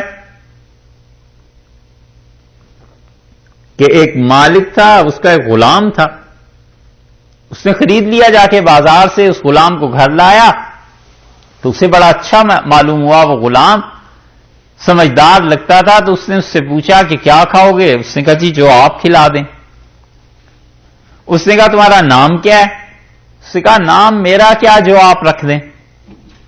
اس نے کہا کدھر سو گے؟ اس نے کہا جی جو جگہ آپ بتا دیں۔ اسے بڑا غصہ آیا۔ اس نے کہا اور یہ بتاؤ پہنو گے کیا؟ اس نے کہا جی جو آپ دے دیں گے۔ سو اور غصہ آیا۔ اس نے کہا یہ کیا رٹ تم نے لگا رکھی ہے ہر بات میں کہ جو آپ چاہیں، جو آپ کہیں، جدھر آپ رکھیں گے؟ تو اس نے کہا جی پھر آپ فرمائیں، جو آپ کہیں گے وہ کہوں گا۔ اس میں اور چڑ گیا۔ اس نے کہا تمہاری کوئی خواہش نہیں، تمہارا کوئی ارادہ نہیں۔ اس نے کہا اگر خواہش میری چلتی ہوتی تو میں آپ ہی کو نہ بیچ آتا۔ میری خواہش کیا؟ جب غلام ہوں تو خواہش، ارادہ، مرضی، یہ سب چیزیں تو آپ کی چلیں گی، میرا کیا ہے؟ سعدی کہتے ہیں اس سے بندگی سمجھ میں آتی ہے کہ جو بندہ بن جاتا ہے نا، وہ اللہ تعالیٰ کی جو خواہش، مرضی، ارادہ، جو کچھ ہو انہی کا ہے، اپنا کیا ہے۔ یہ ہے چیز کہ بندگی آ جائے آدمی کو، اور فرمایا ہے کہ اس کا سینہ فرما برداری کے لیے کھل جاتا ہے۔ وہ کہیں حکومت سنبھال لو، ٹھیک ہے جی حکومت سنبھال لیتے ہیں۔ وہ کہیں بیٹھ کے پڑھاتے رہو، پڑھاتے رہتے ہیں۔ وہ کہیں کہ عبادت کرتے رہو، اچھا جی عبادت کرتے رہتے ہیں۔ وہ کہتے ہیں سب کچھ چھوڑو میرے پاس آ جاؤ، ٹھیک ہے اٹھے اور چل پڑے۔ یہ ہے اللہ کے ساتھ تعلق۔ وَمَن يُرِدْ، اور جس کے لیے وہ چاہے، یعنی اللہ تعالی چاہے کہ ان یضلہ، کہ اسے راہ سے بھلا دے، راہ سے ہٹا دے، یجعل، وہ کر دیتا ہے، صدرہ، اس کا سینہ، ضیقاً، اس کا سینہ تنگ کر دیتا ہے، حرجن، ایسا تنگ کر دیتا ہے کہ وہ حرجن، اس میں پریشانی، شدید تکلیف محسوس کرتا ہے، کأنما، گویا کہ یصعد، وہ چڑھتا ہے فی السماء، آسمان پر زور سے، اتنا اس کے لیے مشکل ہو جاتا ہے۔ اللہ تعالیٰ نے دونوں جگہ لفظ ارشاد فرمایا کہ وَمَن یُرِدْ، جو اللہ ارادہ کرے، تو اس کا مطلب وہی ہوا جو اوپر گزر چکا ہے کہ اللہ تعالیٰ کی اپنی مشیت مبارکہ ہے، تکوینیات ہیں۔ کفر کو بھی اس نے پیدا کیا، اسلام کو بھی پیدا کیا۔ اگر وہ پھر جب کرتوت کرتا ہے نا برے، تو یضلہ، اللہ اسے کیا کرتا ہے، راستے پہ، برائی کے راستے پہ ڈال دیتا ہے، اور حقیقی راہ جو ہے اللہ اسے بھلا دیتا ہے۔ پھر اس کا حال یہ ہوتا ہے کہ پہلے کا حال تو یہ تھا کہ اس کا شرع صدر اسلام پہ ہوا، اس کو کافر کو ایمان کا جب خیال بھی آتا ہے تو اتنی شدید تکلیف ہوتی ہے جس کا ذکر آگے کیا ہے۔ پہلی بات یہ کہی کہ یجعل صدرہ ضیقاً حرجن، اور اس کا سینہ تنگ ہو جاتا ہے۔ حرجن وہ کیا ہے، وہ شدید گرانی محسوس کرتا ہے، شدید تکلیف محسوس کرتا ہے سوچ کے بھی اسلام کے بارے میں. وہ جتنا جتنا سینہ اس کا تنگ ہوتا ہے دین کے بارے میں اتنا اتنا ہی بڑا وہ گمراہ ہوتا ہے. اس لیے سینے کا کھل جانا اور سینے کا اسلام کے لیے تنگ ہو جانا یہ علامتیں بتائی گئی ہیں. اگر کبھی سینے میں تنگی محسوس ہو کہ کیا دین ہے یہ اور کیا مذہب ہے یہ، تو آدمی کو سوچنا چاہیے کہ کہیں میرا برا وقت تو نہیں آ گیا، کہیں کوئی ایسے گناہ کی پاداش میں تو نہیں آ گیا کہ اسلام والعیاذ باللہ چھن جائے. اور اس کو اتنا مشکل اسلام لگتا ہے کہ انما یصعد فی السماء، جیسے زور لگا کر اسے آسمان پر چڑھنا پڑ جائے. پہاڑ بھی نہیں کہا، آسمان کا، کہ پہاڑ پر جو آدمی چڑھتا ہے زور لگاتا ہے، طاقت لگتی ہے، اور پہاڑ پر نہ چڑھنا چاہے اور چڑھنا پڑ جائے تو کتنی مصیبت ہوتی. گالیاں دیتا ہے، برا بھلا کہتا ہے کہ کسی طرح جان چھٹے، میں نہیں جانا چاہتا پہاڑ کی چوٹی پہ، کیوں مجھے پہاڑ پر چڑھا رہے ہیں. اللہ نے فرمایا اتنا اسلام کا تصور لانے سے بھی ایمان کا اسے تکلیف شروع ہو جاتی ہے کہ اب مسلمان ہونا پڑے گا، اب اسلام کو ماننا پڑے گا، یہ چیزیں کرنی پڑیں گی. اتنا اس کا سینہ تنگ ہوتا ہے. تو ایسا آدمی جو خود نفرت کرتا ہو اللہ کے دین سے، خدا اسے اپنا دین کیوں دے دے گا. اسی لیے رسول اللہ صلی اللہ علیہ وسلم نے فرمایا کہ دنیا تم میں سے ہر ایک کو دی جاتی ہے، چاہے اللہ کا فرما بردار ہو اور چاہے نافرمان، اور خدا اپنا دین اسے ہی دیتا ہے جس سے وہ اپنی پسند، جسے اللہ پسند کرتا ہے. تو آسمان پر چڑھنا پڑ جائے، آسمان کی طرف چڑھنا پڑ جائے، جتنی تنگی تکلیف اس میں، ایسے ہی اسلام لانے میں اسے تنگی اور تکلیف ہوتی ہے. کذالک، اور یہ جو ہے سینے کا تنگ ہونا، یجعل اللہ تعالی کر دیتا ہے، اسی طرح ڈال دے گا اللہ تعالی کر دے گا. کیا چیز کر دے گا؟ الرجس، عذاب، علی الذین، ان لوگوں پر، لا یؤمنون، جو ایمان نہیں لاتے، اللہ ان پر عذاب ایسے ہی ڈال دے گا. جس طرح ان کا سینہ تنگ ہو گیا ہے خدا کے معاملے میں اور اسلام کو قبول کرنے کے معاملے میں، ایسی ہی سزا خدا کی طرف سے بھی انہیں دی جائے گی. ایک ترجمہ. اور ایک ترجمہ کشاف نے کیا ہے، زمخشری نے، اور بڑا اچھا ترجمہ انہوں نے بھی کیا ہے. وہ کہتے ہیں کہ کذالک یجعل اللہ، جس طرح اسے تنگی محسوس ہوتی ہے کافر کو کہ جیسے آسمان پہ چڑھنے کو کہہ دیا گیا ہو، اسلام قبول کرنا اس کے لیے مصیبت بنتی ہے، اسی طرح یجعل اللہ کر دیتا ہے الرجس، توفیق، نیک اعمال کی، ایمان کی قبولیت کی توفیق اللہ ہرگز نہیں دیتا. علی الذین لا یؤمنون، جو لوگ ایمان نہیں لاتے خدا انہیں پھر توفیق بھی نہیں دیتا. اصل چیز تو اللہ کی توفیق ہے کہ اللہ تعالیٰ توفیق دے دے، موافق کر دے. توفیق کس چیز کو کہتے ہیں؟ موافقت، مل جانا، کہ فلاں چیز فلاں کے موافق آ گئی.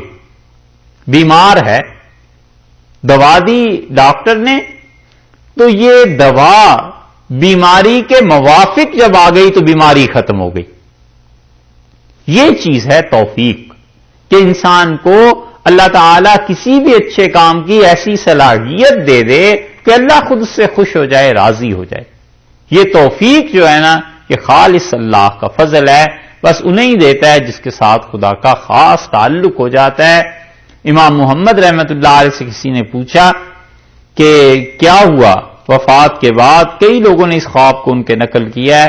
کسی ان کے شاگرد نے دیکھا تو انہوں نے کہا کہ میں تو ڈر رہا تھا، اور جب پیشی ہوئی تو مجھ سے فرمایا کہ کس بات پر ڈرتے ہو؟ تو میں نے کہا خدایا تیرے عذاب اور ناراضگی سے. تو مجھ پہ مہربانی کا اظہار ہوا اور فرمایا کہ اگر تجھے عذاب دینا ہوتا تو اتنا علم تجھ میں رکھتے. یہ توفیق تھی اللہ کی، اللہ نے دی. تو زمخشری کہتے ہیں کہ کذالک یجعل اللہ الرجس علی الذین لا یؤمنون، اور ٹھیک اسی طرح اللہ ان لوگوں کو توفیق نہیں دیتا ایمان کی جو لوگ ایمان نہیں لانا چاہتے. یعنی جس طرح انہیں خدا سے نفرت ہے، خدا کو بھی ان سے ایسے ہی نفرت ہے. رسول اللہ صلی اللہ علیہ وسلم نے فرمایا کہ من احب لقاء اللہ، جو اللہ سے ملاقات کو پسند کرتا ہے، اللہ اس سے ملاقات کو پسند کرتا ہے، اللہ بھی خوش ہوتا ہے. ومن کرہ لقاء اللہ، اور جس کو اللہ سے ملنے سے نفرت ہوتی ہے، کرہ اللہ لقاءہ، اللہ کو اس سے ملنے سے نفرت ہوتی. حضرت عائشہ رضی اللہ عنہا فرماتی ہیں کہ میں نے رسول اللہ صلی اللہ علیہ وسلم سے پوچھا کہ اللہ کے رسول، اللہ سے ملنا تو موت کے بعد ہی ہوتا ہے، تو موت سے تو ہر ایک کو ہی نفرت ہوتی ہے. پھر تو رسول اللہ صلی اللہ علیہ وسلم، عائشہ ایسی بات نہیں، موت سے طبعی طور پہ نفرت ہوتی ہے. مراد یہ ہے حضرت صلی اللہ علیہ وسلم کی کہ موت سے طبعاً آدمی گھبراتا ہے، نفرت ہوتی ہے، اللہ کی ملاقات سے حقیقت میں نفرت نہیں ہوتی. اور پھر آپ نے فرمایا کہ اللہ تعالی موت کو بھیجتا ہے اور فرشتوں سے کہتا ہے کہ میرے اس بندے کی روح کو میرے پاس لے آؤ، اور فرشتے عرض کرتے ہیں کہ پروردگار وہ تیرے بندے کی روح بڑی اس سے گھبراتی ہے. تو اللہ نے فرمایا ان فرشتوں سے کہ فلا بد منہ، پھر میرے ساتھ ملنے کی کوئی اور صورت بھی تو نہیں ہے، بس اسے لے ہی آؤ. تو اللہ کے فرشتے جب روح کو پیش کرتے ہیں پھر وہ خوش ہو جاتی روح اللہ کی ملاقات سے. اسی لیے رسول اللہ صلی اللہ علیہ وسلم نے اس کا انتہائی درجہ بھی ارشاد فرمایا، اور آپ نے فرمایا کہ اللہ تعالی نے مجھ سے کہا کہ میرے قریب آنے والے لوگ کوئی ایسی میری قربت حاصل نہیں کر سکتا جتنی اس وقت وہ قربت میری حاصل کرتا ہے جب اس فرض کی ادائیگی کرے جو میں نے اس کے ذمے لگا دی. یتقرب عبدی الی بالنوافل، اور پھر اس کے بعد میرا بندہ میرے قریب ہوتا ہے نفل کام کر کر کے نیکی کے. کنت سمعہ الذی یسمع بی، پھر یہاں تک کہ میں اس کے کان بن جاتا ہوں اور میرے ذریعے سے ہی سنتا ہے، اور ہم اس کے ہاتھ بن جاتے ہیں اور ہمارے ذریعے سے وہ پکڑتا ہے، اور ہم اس کی آنکھ بن جاتے ہیں اور ہمارے ذریعے سے دیکھتا ہے، وہ رجل، اور اس کا پاؤں بن جاتے ہیں، ہمارے ذریعے سے چلتا ہے، اور پھر اس کی موت آ جاتی ہے اور پھر موت سے وہ گھبراتا ہے، حالانکہ مجھ سے ملاقات کا کوئی راستہ ہے ہی نہیں سوائے موت کے کہ مرے گا تو میرے پاس آئے گا. وَلَئِنِ اسْتَعَاذَنِي لَأُعِيذَنَّهُ، اور ہمیں اپنی قسم ہے وہ جس چیز سے پناہ مانگے گا ہم اسے پناہ دیں گے، اور جس چیز کے لیے ہم سے درخواست کرے گا ہم چیز اسے دے دیں گے. یہ مومن کی شان ہے. اور کافر، اللہ نے کہا ہے اللہ اسے توفیق ہی نہیں دیتا اسلام کی اور ان چیزوں کی. اور یہ دونوں کا جب تقابل ہو گیا 2 مرتبہ، پہلے زندگی اور موت سے کیا، اور یہاں پر ایمان اور کفر کا کیا، شرح صدر کا اور ذائقہ صدر کا، سینے کا کھل جانا اور سینے کا تنگ ہو جانا، ان 2 چیزوں کو یہاں بیان کیا. 2 چیزوں کو پہلے، یہ سارا مجموعہ دونوں مثالوں میں کافر اور مومن کا، وَهَذَا صِرَاطُ رَبِّكَ مُسْتَقِيمًا، یہ ہے تمہارے پروردگار کی راہ مستقیمہ. فرمایا کہ وہ راہ ایسی ہے کہ مستقیم ہے، سیدھی ہے. اتنا بھی کافی تھا کہ اللہ تعالیٰ فرماتے کہ ہاذا صراط ربک، یہ تیرے پروردگار کی راہ ہے، تو سیدھی ہی ہوتی. اللہ تعالیٰ کیوں کسی کی راہ کو خراب کرتے؟ لیکن مستقیمہ کا جو لفظ لائے ہیں یہ گویا تاکید کے لیے، یقین بڑھانے کے لیے لوگوں کے، جیسے قرآن کے متعلق کبھی کہتے ہیں نا بالحق، یہ سچائی کے ساتھ نازل ہوا ہے، تو قرآن تو ویسے بھی سچا ہے، لیکن مزید اضافے کے لیے اس میں اس لیے مستقیمہ کا کہہ دیا کہ جو تم دعائیں بھی مانگ رہے تھے نا کہ اہدنا الصراط المستقیم، اللہ سیدھی راہ چاہیے، تو یہاں بتا دیا، ارشاد فرمایا کہ ھذا صراط ربک مستقیما، تمہارے پروردگار کی یہ ہے راہ جو سیدھی، صحیح راہ اللہ کی یہ ہے کہ شرح صدر ہو جائے، اللہ تعالی کے ساتھ اتنا تعلق ہو کہ انسان کو شرعی امور پہ کام کرنا اتنا ہی آسان ہو جائے جیسے انسان طبعی کام اپنے انجام دیتا ہے، کھانا پینا چلنا پھرنا، اسی طرح شریعت اتنی رچ بس جائے کہ اس کے خلاف کر ہی نہ سکے. بعض لوگوں کو پوری شریعت میں یہ بات حاصل ہو جاتی ہے اور بعض کو کسی جز میں حاصل ہو جاتی ہے، اور اگر جز میں حاصل ہو جائے کسی ایک حصے میں بھی تو کل پہ قیاس کرنا چاہیے، پھر کیا ہوتا ہوگا. مثلا بعض لوگوں کو اللہ کے دین میں سے ایک حصہ ملتا ہے، حلال اور حرام کی بڑی تمیز کرتے ہیں کھانے پینے، کہ حرام چیز کھانی ہی نہیں ہے، تو ان کو دیکھیے حرام کبھی غلطی سے بھی کھا لینا تو اس کو بے چینی شروع ہو جاتی ہے کہ کوئی نہ کوئی بات ہو گئی ہے، گڑبڑ ہو گئی ہے. اب وہ توبہ کرے، قے کرے، جسم سے نکالے اسے، یا وہ جسم کا حصہ بن جائے، اور پھر یہ انسان عبادت کرے، اللہ سے معافی مانگے، بے چینی رہتی ہے، اور بڑے دنوں کے بعد کھلتا ہے کہ اوہو اس میں اصل بات یہ ہو گئی تھی۔ بعض لوگوں کو اللہ کی توحید سے اتنی محبت ہو جاتی ہے کہ وہ کوئی شرک کا کام کرتے نہیں، اور انجانے میں بھی کوئی کام ایسا ہو جائے، کوئی جملہ منہ سے نکل جائے تو وحشت ہونے لگتی ہے کہ پتہ نہیں آج کیا گناہ ہو گیا ہے، اور بڑی دیر کے بعد پھر اللہ تعالیٰ اس بات کو کھول دیتا ہے کہ یہ جو حرکت کی ہے نا یہ ہمیں پسند نہیں آئی، یہ چیز اچھی نہیں لگی۔ اسی طرح بعض لوگ بالکل پاک رہتے ہیں، باوضو رہتے ہیں، ہمیشہ اللہ کے ساتھ تعلق رہتا ہے، گندگی انجانے میں بھی جسم پہ لگ جائے پتہ ہی نہیں چلا، اور کپڑے ایسے ہو گئے بچوں نے پیشاب کر دیا، ناپاک ہو گئی کوئی چیز، الجھن رہتی ہے، اور پھر بعد میں پتہ چلتا ہے کہ اوہو ان کپڑوں کی وجہ سے تھی، یہ ناپاک تھے۔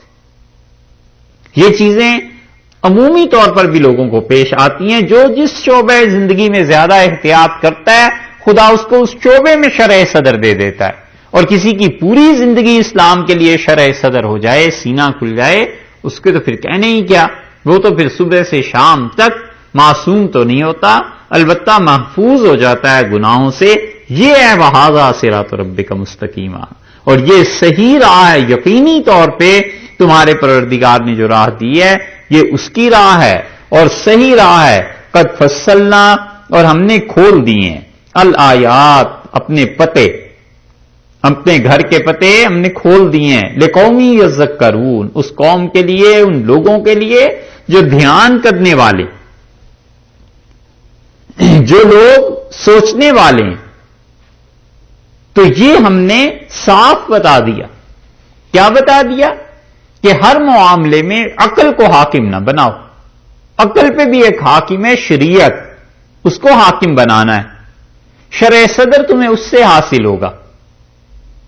یہ بتا دیا کہ زندہ ہے تو اس کے پاس ایمان ہے، اور اگر ایمان نہیں ہے تو وہ شخص مردہ ہے، تو مردہ ہے پھر اپنے فیصلے کہاں سے کرائے گا؟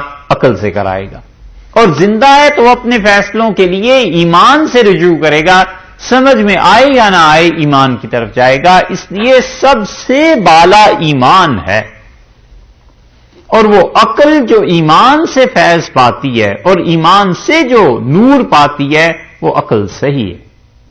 وہ عقل بھی نہ ہو کسی انسان میں بڑے خسارے کی بات ہے، جہنم تک لے جائے گی۔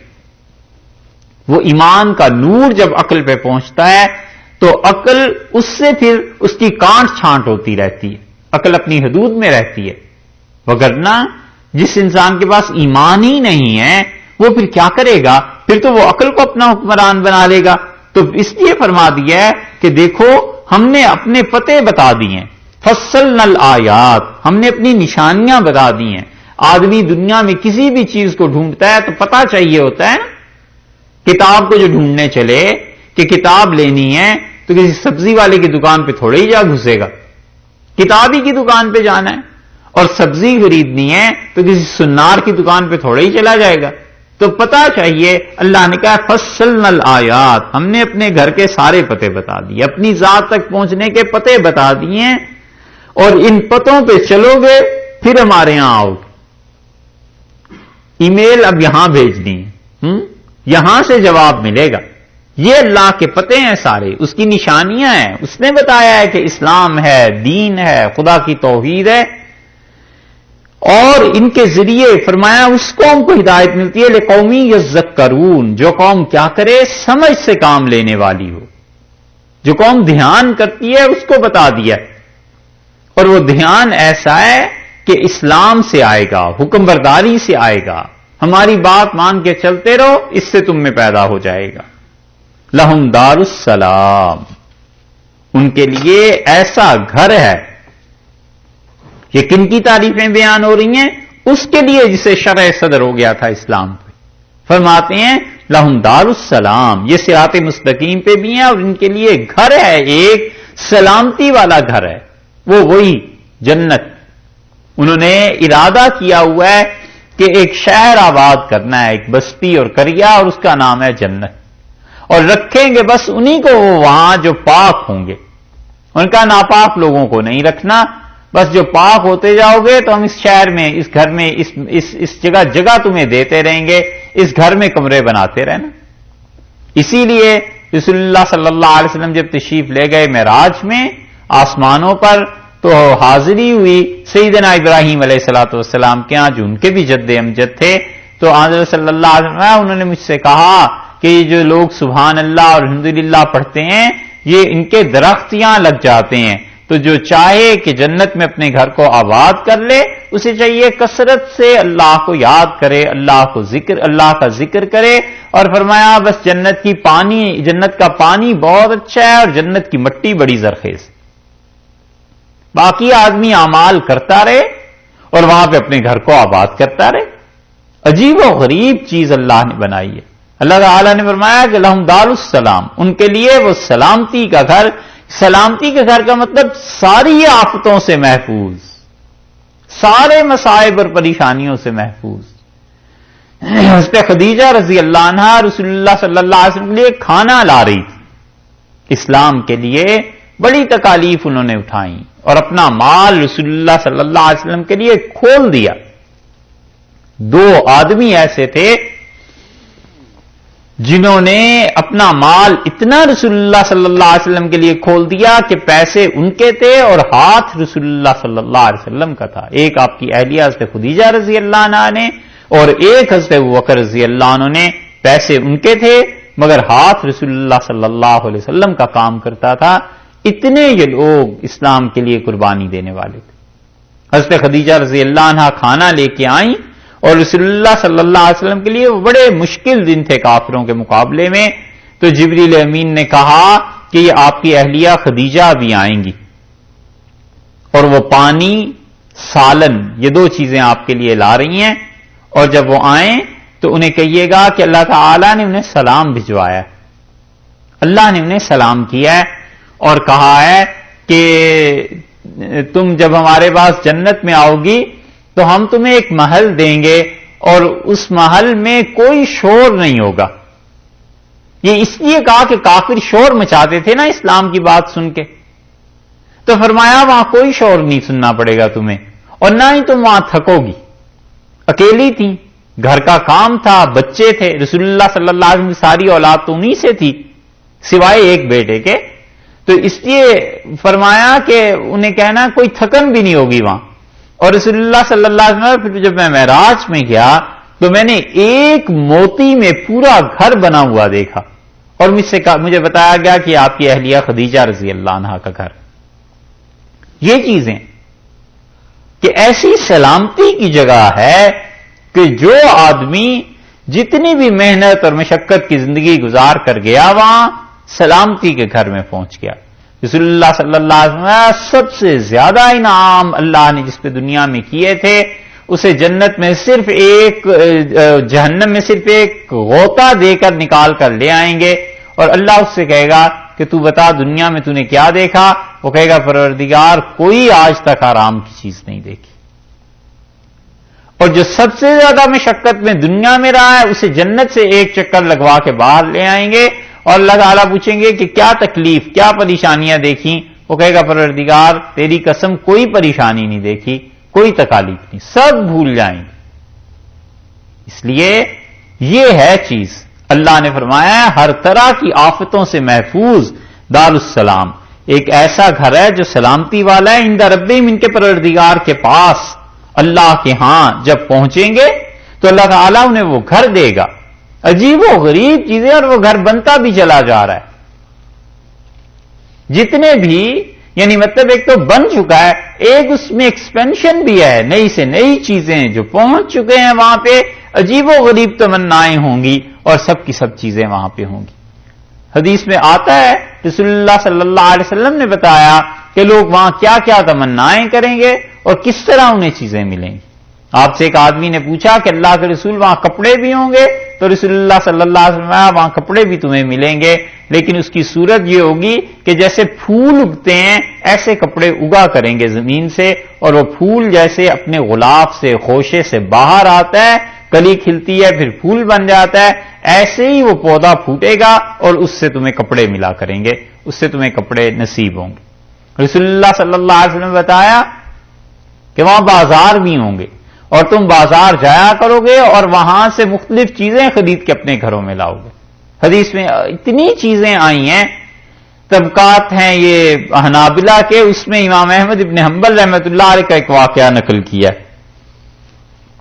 امام احمد رحمۃ اللہ علیہ کہتے تھے ہمارا ایک دوست تھا، میں جب بھی اس کے گھر جاتا تھا وہ پڑھتا رہتا تھا اور کتابوں سے اسے ایسا عشق تھا حتیٰ کہ اس کی موت کے بعد میں نے اسے خواب میں دیکھا.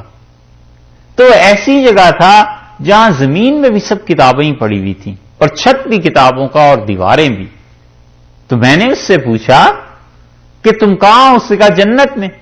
میں نے کہا یہ سب کیا ہے؟ تو اس نے کہا یہ سب یہ ہے کہ اللہ تعالیٰ مجھ سے بڑے خوش ہوئے اور مجھے جب جنت میں بھیجا تو پوچھا مجھ سے کہ کیا چاہتے ہو؟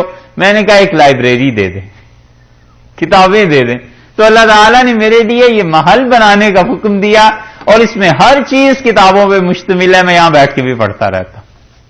یہ یعنی ایسی چیز ہے. امام احمد رحمۃ اللہ علیہ بڑے آدمی تھے، تبع تابعین کے شاگرد ہیں، لیکن یہ کہ ایسی چیزیں نظر آتی ہیں اللہ کے ہاں ہے جو بھی انعامات ہیں. اسی لیے قرآن میں ایک اصول کی بات کہی